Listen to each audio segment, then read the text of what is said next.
to throw, and especially offensively? It, as always, the first thing I'm going to look at is what are the things we've done really really well, and what are some things that we have that would suit the talent that we have around us. Each year these guys have grown and grown as their experience grows. We're able to do some different things and to make some tweaks on offense schematically that they can handle. And these guys we've been super fortunate. These guys not are just good athletes and football players. They're extremely intelligent, hardworking guys. So they can take a lot on their shoulders. And then we have that opportunity there as a coach, Daniel. It's like, it just takes you from, if you have 20 things you do well, and then the next year you can have 26, and the next year you can have 32. It just adds to the basket you can take from each game and help your team get ready to play and get a win. Then I believe you mentioned you kind of graduated 4 offensive linemen. Who's the one you're bringing back this year, starter? Sione Haimuli, our right guard. Okay. And then who are maybe some guys you're looking to replace those 4 you lost? Oh gosh, I mean, these guys have done awesome. All of them have been here with us. Learning and developing, and a lot of them have played moments last year as well. Tyrus McPhee will be taking over for first team All-American. Marcus Lombard at center has really grown over the last 2 years and is ready for his challenge. And Ethan Larson at left tackle again. He's another redshirt sophomore. And then Lane Cooney, our right tackle. Lane unfortunately has had 2 years where he's had season-ending injuries and unable to come back and play, and he's finally healthy and ready to go. And then another redshirt sophomore, Dylan Chrisman. So we're doing pretty good there. Those guys, like I said, they've been here. They're all on year 3, and so they're ready to go. They've been through the program. They know who we are, what we do, how we do it, and we're going to be able to mold our offense, especially in the run game and the things that they have skill at to what their unit's going to be able to accomplish. And then Michael, I'm just curious, what's it been like to kind of build a relationship, especially with Eli? I know he's kind of turned into your top target, but even guys like John Kirkley, some of those skill position guys, and Jake Humphrey as well, just building those relationships. And now you're going to get to start with them for a third year in a row. Just what's that experience been like for you? It's been great. We've all been super close. John Crookley's my roommate, so we're always together. And yeah, just hanging around the guys and being able to throw with them in the summer has built us a big relationship. So I think just being together and working out together builds that relationship a lot. And your coach talks about, with experience, he can kind of put more on you kind of offensively. How have you kind of seen maybe the playbook grow, but just kind of the different things you can do offensively now in year 3, kind of compared to year 1, if you will? I think it's a lot of experience, just seeing what the defense does, and I've seen it a lot. So especially against our defense, just seeing what they're doing and knowing what's about to come, and trusting my receiver or running back that they're going to be there, and just knowing where they're going to be and making that play. And then last me from me, Ryan, is Dylan Shipley still on your roster, or did he leave? He is not on our roster. Yeah. Thanks, guys. I appreciate the time. You bet. Anybody Rocky, else from the media? Rocky, I'm going to jump in, and maybe another member of the media will come up with a question or two. But I'd like to ask Coach, with the taste of postseason that you've had the last several years, what is the importance to you and your program with the Frontier now in 2 divisions, receiving 2 automatic berths, and really the opportunity to claim 1 or 2 at-large berths as well? Talk a little bit about that impact, what that means to Montana Western football, and to you as head coach. I think I do a pretty good job of compartmentalizing what I do, and I'm able to bring that through to our staff in my leadership, and then our staff's leadership out to our players, and put our focus on what's important now. And, and that really is on a game to game basis for us and for our guys. But overall, in terms of the conference, I mean, the opportunities are outstanding to have the two divisions, and obviously you're going to get your champions out of there, are going to get an opportunity to play for national championship if you can get in. Though that's the legitimacy of the opportunity you get at that point. And hopefully it'll just continue to strengthen the brand nationally as well. I think respect for the Frontier is really high right now. I believe, we've all competed really well, and to bring a Dickinson State in, who's been a perennial conference champion and a perennial playoff contender, into the league, to just add to a significantly talented group of coaches and teams is, if we're able to get 3 teams in, I mean, I think we've got 3 teams who are going to legitimately have opportunities to win playoff games. And that's important for the teams that play and for our players who earn that opportunity at the end. Thank you, Coach. I got a question for Coach. Coach, the relationship with you and your son Eli, how difficult is that, the father-son relationship and the head coach and wide receiver? It really hasn't been an issue, honestly. And I mean, I've kind of coached him my whole life and his whole life. So we have an understanding, there's there's business, and then there's after business, and football's business. And I think part too that is helpful, and he knew this coming into the situation, is if he was going to play, he was going to need to perform at a high level. That's his role. And he's done a fantastic job of that. So, really, outside of him wanting to talk some football, maybe when he stops by the house, and once I get home, I'm kind of off football mode. That's really about the only issue we've ever had. He's allowed me to coach him hard his whole life. And so this really just fits who he is. Well, guys, I really appreciate you taking the time, Michael, Jace, and Coach. And I hope I get to announce a Montana Western football game this fall. Looking forward to it. That'd be great. We got a pretty good record when you're on the mic, Rocky. That's true. That's true. Thanks, guys. Best of luck this season. Great, Rocky and Scott. Thank you guys a ton. Thank you, guys.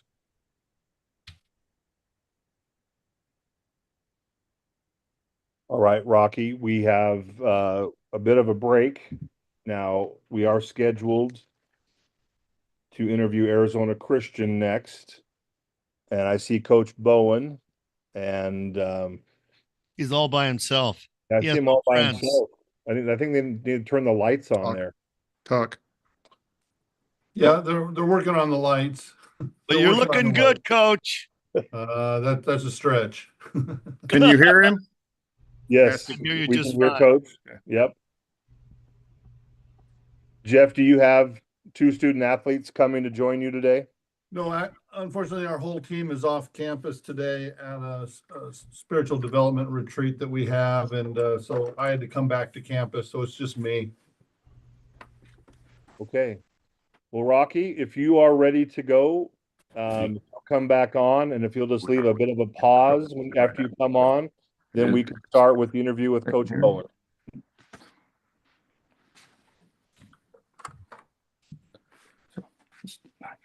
Up next, we head south to Arizona Christian. Coach Jeff Bowen and I had the pleasure of traveling to Arizona Christian a year ago and announcing a game. And welcome, Coach, and your thoughts on the newly revamped Frontier Conference. In our short history as a football program within the university, we've had a lot of changes. So we're kind of used to this, so it's exciting. I think it's great for the Frontier. We've been in the conference now for a couple of years, and now for the addition of it, and it expands into a super conference. I think it really legitimizes the fact that the Frontier is one of the tops, if not the top conference in NAIA football. So it's exciting. Coach, the logistics of travel for your football program, the Firestorm, tell us some of the challenges you have. You know, what's unique about this is we've been doing it since day one because we're one of the few NAI schools, you know, in the South. So we've been traveling from the beginning. So our guys are used to it. The logistics of traveling in the frontiers has been a little different for us as far as flights and charter flights and where can we fly into and those kind of things. But we've enjoyed the trips and Ben Harris, my special teams coordinator and defensive line coach, also takes care of all our travel, and he does a phenomenal job with it. So I wouldn't say it's a negative effect. We're flying now, and we used to bus a lot, so I think our guys are a little more excited about it. Coach, explain to us, like a month here in August when practice starts with the heat in Arizona, how do you work around all of that? You know, I've been in Arizona my whole life, so I'm kind of used to it, and we have a great plan in place, and our trainers understand the process, and so we're not, as much as it's going to sound crazy for me to say this, we're not out in the heat, and for us, we're not out in the heat, but we do our strength and conditioning in the morning. We do a lot of meetings and stuff during the day, and then we're back on the field in the late afternoon, early evening. So we're not even on the field till after 5 o'clock, and we practice into the evening. So we climatize our kids, going from helmets to pads, and whether we're going to be in shells or fulls. We're very strategic in how we do that so that we get our guys ready. So reasonably on kickoff at the first game, it could be anywhere between 102 and 110 just that time of year. So our guys are used to it, but our out-of-state guys, it does take them a little while, to really get used to it and gear up and be able to adjust to the heat. Coach, tell me about the team you have back this year. Who were some of your top returning players? Well, we have, we actually have our smallest returning group. We had some, obviously, in today's college game, you got players that stay and leave and go and come. But we also had our largest graduating class ever. We graduated 42 last year, which is phenomenal, which is a good thing. That's why they're here, to get a college education. So we graduated a large chunk. So we got 60 something guys back. And, on offense, kind of the core of our returners are our offensive line and tight end. We had, Blas Guillen returning. He's from one of our Arizona guys. The other Arizona guy is Mason Cullip, and they've been multi-year starters. Damian Cabada is back at center from California. And then Nate Pele Tukumoiatu he's from Hawaii is back at tight end. So the core of our offensive returners is around the offensive line, and then we're gonna build from there. We got some guys that got playing time last year, but we're really gonna build around the offensive line. As far as defense is concerned, we only have 2 returning starters. We've revamped the defense. We have new defensive coordinator with Art Alfred, and we're doing some different things there. But Max McDowell will be the leader on our defensive side. He's another local Arizona kid from Borgate High School, and he'll be an outside linebacker. And then Skylar Alton from California, a JUCO transfer from last year. And those 2 guys will be the leaders on the defense. So we're rebuilding the defensive side. And your staff for this year, any changes? Brett Nelson has taken over. He was co-offensive coordinator, and he's taken over those duties as well as coaching our offensive line.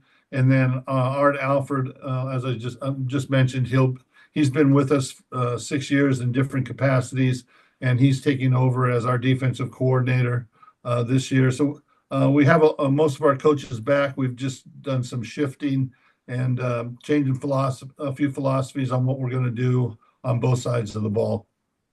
And tell us again, your team building exercise that's going on today, the players, what are they involved in? Well, we are Arizona Christian University, and Christian's not just in our name, it's what we do. And the faith-based component is very, very strong, very prevalent in what we do. So the guys reported yesterday and today they have a retreat where we're doing our spiritual development with, we have guest speakers from on campus and around the state coming in and talking about what it really means to be a faith-based athlete and how we keep Christ the center of our program. And that's always going to be the foundation for us: faith, family, future football, and it starts with the faith component. So they're off doing that, and I drove back to campus to do this, and then I'll go back for the afternoon session. Well, for somebody that went to a Christian college, I like that, Coach. That's fantastic. It's phenomenal. It's we had we did a parent thing last night for the parents that were in town for it, and our team pastor Randy Chambers spoke. And the room was packed, and for parents, they understand our mission, and they appreciate the fact of what we said on our recruiting visits wasn't just a speech to try to get their kid to come here. It's just, we are a faith-based institution, and we're going to wear that on our sleeve in everything we do.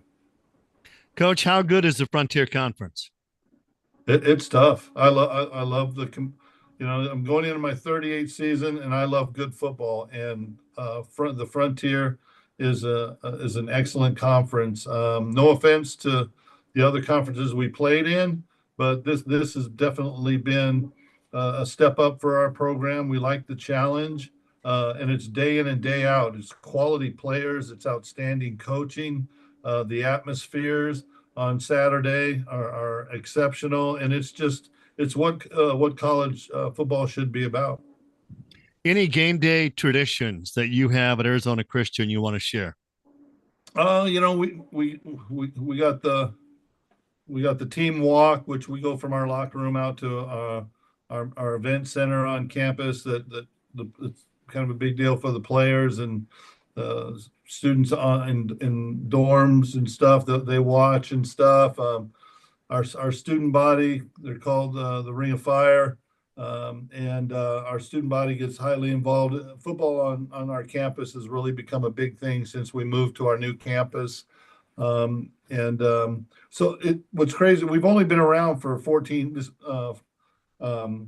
12 seasons since 2014. So, and we've changed campuses and we've changed conferences. So we're building new stuff every year, and it's kind of neat. The guys like that. So, we're gonna be singing and praying coming on the field, and we sing and pray going off the field. Our last game of the year, we do team baptisms underneath the scoreboard, win or lose. And we've actually a couple years ago, Rocky Mountain was in town, and they put it on us pretty good. And yet we're in the end zone singing and baptizing players and parents. And even some of the Rocky Mountain players and parents are like, this is kind of a cool environment. So faith is always going to be the forefront of what we do and how we do it. And we're going to try to play good football along the way too. Dr. Crawford, any questions? Yes, I have a couple of questions for Coach. First, we had an opportunity to talk about this last year, but there's certain opportunities you just want to highlight. You were selected a number of years ago as the NAIA Coach of Character among all the different coaches that their names were submitted. You gave a very eloquent answer last year, but what did that award mean to you, and how validating is that for you when it comes to your approach and the way that you coach football at Arizona Christian? We have a saying in our program, ACU football is and then the players all say ministry. And really that's what it is. We would like to play good football. We think we do. Hopefully we have more wins than losses. That's a goal, but that's not going to define us. And I think through that award, it just encapsulated that what we do and how we do it, and keeping Christ centered in our program. helps us build upon those characteristics and pillars of you know, a character-driven program, let's say. So it was an honor to receive the award. My staff is phenomenal. The kids that play for us, our president, Len Munsell, and his vision for the university, and Dr. Peter Dreyer, our athletic director, set the foundations for that. And then they let us go about instilling those values in our players. So it's special. The wins are great, but the way we do it and how we do it for us is special for our guys and our community. Thank you, Coach. I was on campus last year, had a great experience, was able to be there for your game with Southern Oregon University. We do a thing called the FC Update. Rocky does this, and we go through and try to highlight student athletes and coaches and others. And last year we were able to do an interview with one of your student athletes, Cale Conan, a running back in your program. Curious if he's back, and if he is, would you talk a little bit about Cale Conan as an opportunity just to highlight one of your student athletes? Yeah, Cale's a phenomenal young man. He is not back with us. He was a two-sport guy, football and baseball, and he because of the nature of football and some injuries and shoulder type stuff, it was hard for him to continue to do both sports. So he decided to focus in on baseball, and he's back in Montana. Great kid, great family. We were excited to get him out of Montana because he was an outstanding player for the state championship team, and he played really well for us as a freshman. We hated to lose him, but football was his love and passion, and so he made a decision to focus in on that sport. Following on that line, how much recruiting are you doing in the state of Montana? And will you be also looking at other frontier states now that we've expanded? We don't travel up there when we're in the state. We'll go to high school games and we do recruit. But our recruiting budget, that's not a state that we're going to actually travel into as a coaching staff. But we do recruit Montana. We have signed Montana kids, and in the northern United States, we've done really well. We got 9 kids on our roster out of Washington, 8 out of Oregon, 7 out of Idaho. So we've done really well in the northern states. Arizona is obviously our number 1. California is number 2, and Texas. We got 13 guys out of Texas on our roster, and then the islands. We have a very large Polynesian influx on our team. Mainly one of our coaches, he's been around for a long time, and he actually helped bring Americanized tackle football to the islands and Tonga and such. So we have some ties on the islands, and that's a big influence for us too. But we do recruit the northern states, and a large portion of our roster has come from those areas. Rocky, I'm going to turn the time back to you, and we can offer time to our media members. Very much appreciate Coach Bowen and his busy schedule. And looks like Edward Cole has raised his hand. Thank you, Scott. Good afternoon, gentlemen. Coach, this is Ed Cole with the Firestone broadcast team. Coach, you mentioned we've got almost 80 players from Arizona on the roster. What does that say about the state of football and the quality of talent that this state, Arizona, has to offer? If you talk to college coaches around the country, they'll tell you Arizona is one of the hottest recruiting areas west of the Mississippi. You look at Texas, California, Arizona, and really it just comes down to population too. The quality of high school football in Arizona has improved drastically from the time I first started coaching in the 80s. And with the 5th largest metropolitan area in the country, but just by sheer numbers, you're going to have more quality players, and that's why even teams from the frontier come down here and spend large amounts of time recruiting Arizona. So we're excited about our Arizona players. We have a lot of our staff that is from Arizona. And, we're proud of, being Arizona Christian University, and the foundation will always be Arizona players.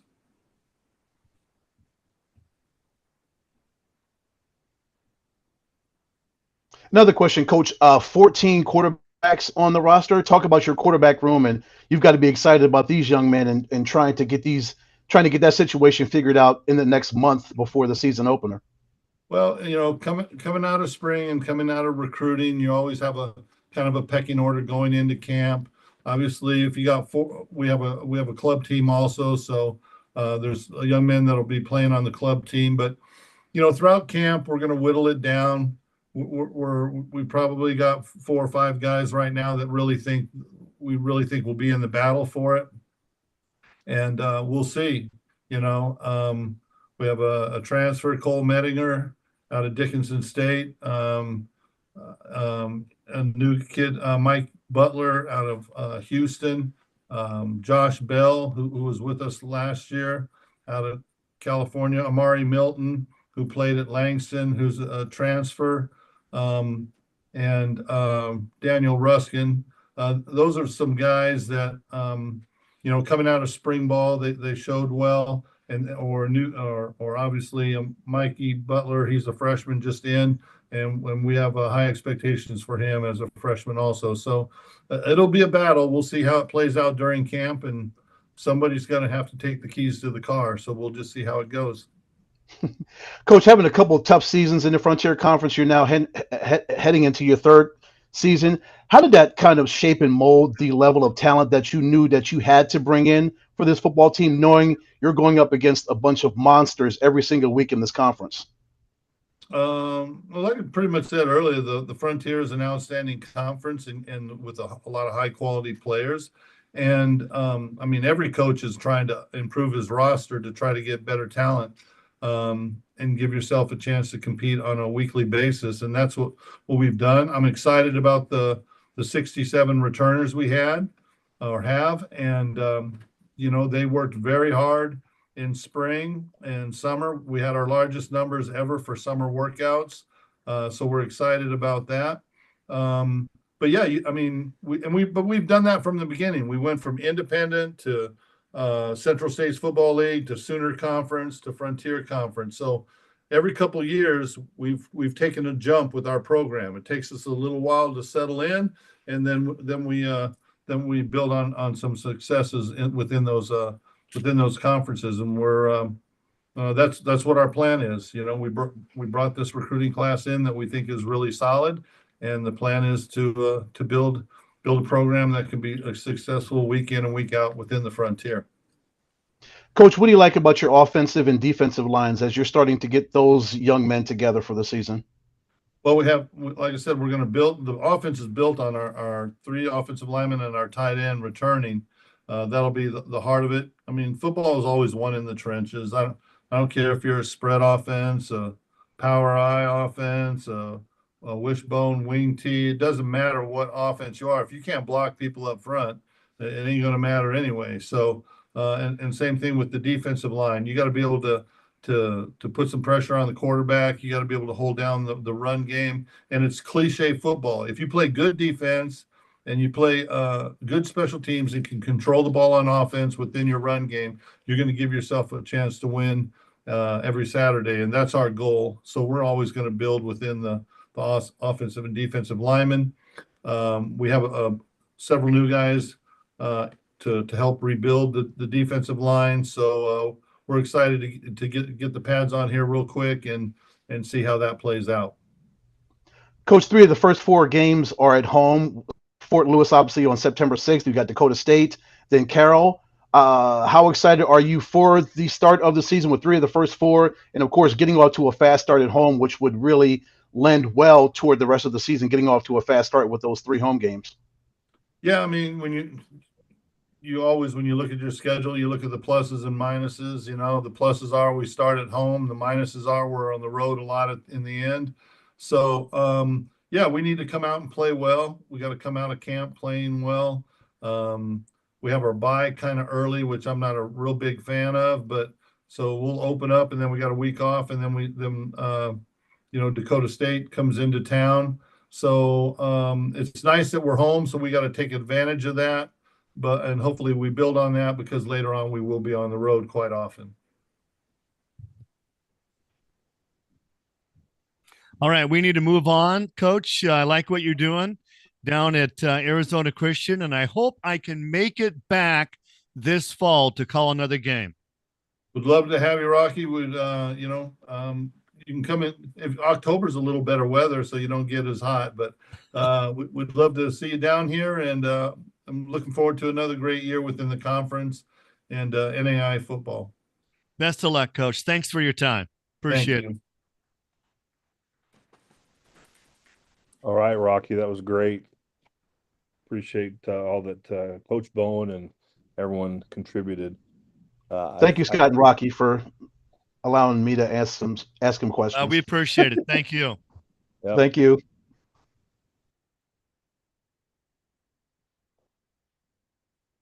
I saw there's Coach Morosky. There you're perfect. So Mike, are you ready to go if we are ready to go here? Oh, I'm up next? Great. Yep, I'm all set. No players, unfortunately.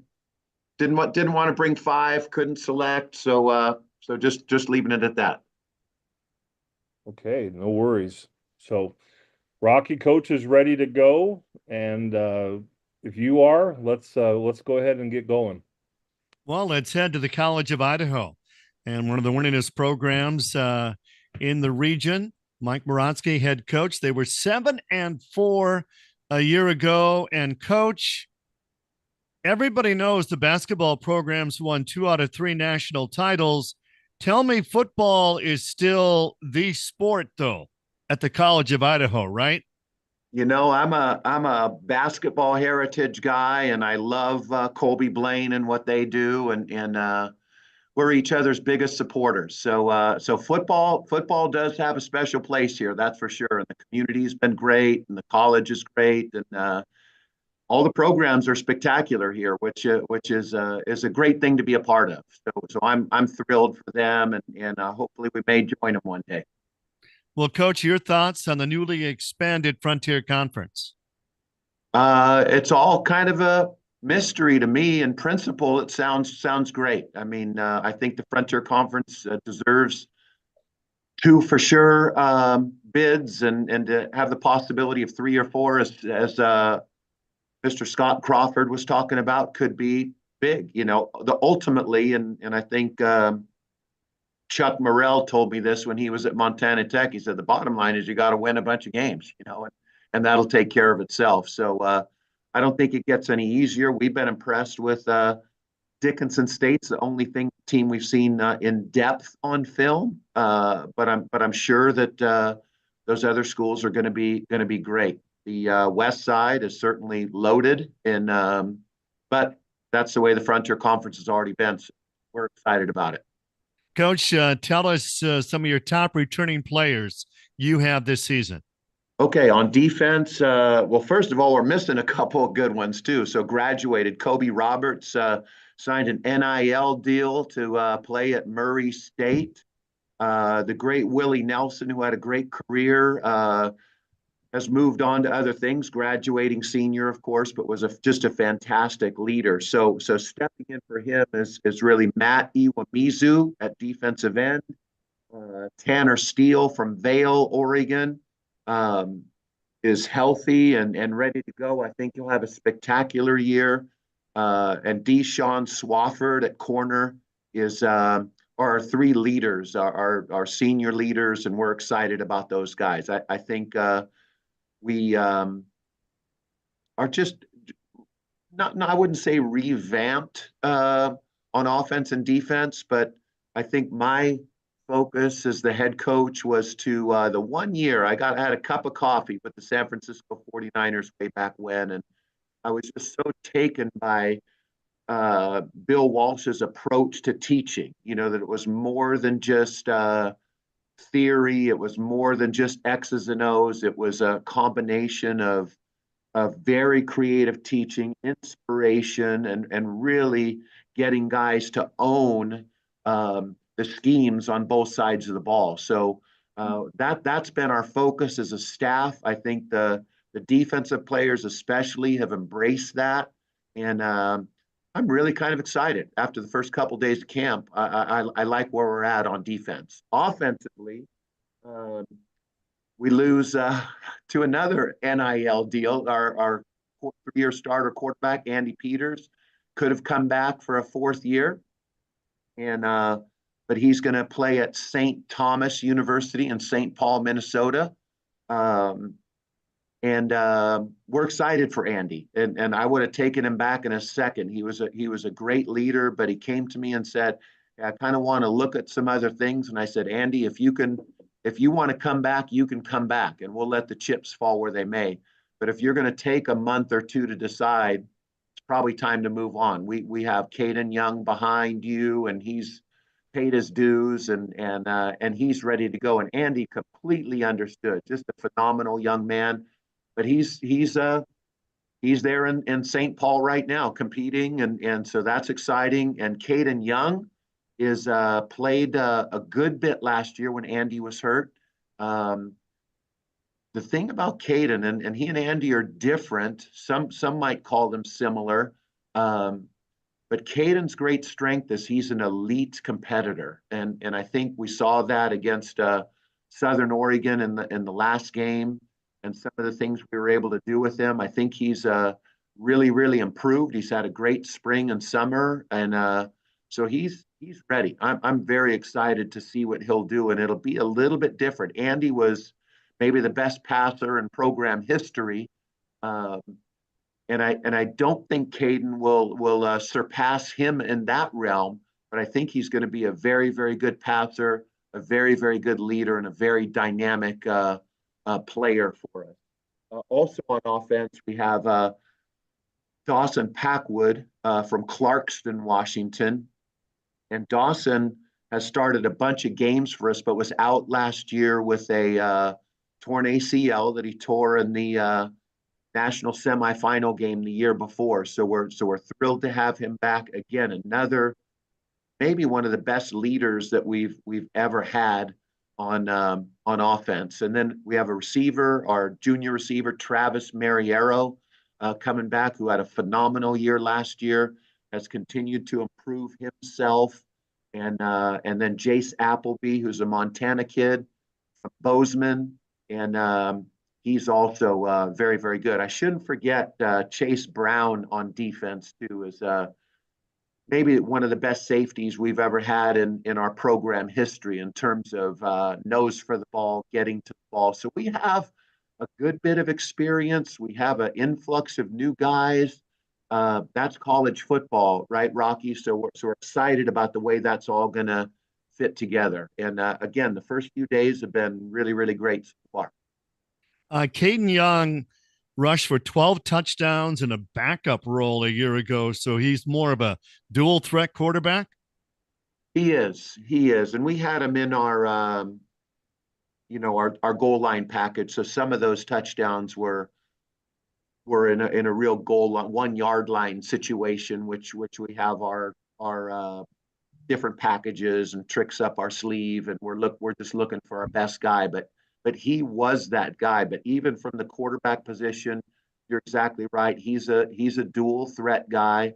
And yet I just believe in that, coaching the quarterback and letting the quarterback do a lot of things, understand the protections, understand the run game schemes. And I think that's very, very important. I think he understands obviously how to fit the run, but now we got to understand how we can check into the best possible play. And that's where he's made the big strides, along with the mechanics. College football players, sometimes we forget they aren't ready-made and pure,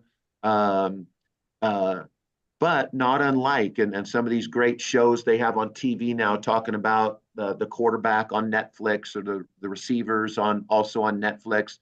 Those greatest players in the world are always working on their craft, always working on something. So that's what we try to instill here.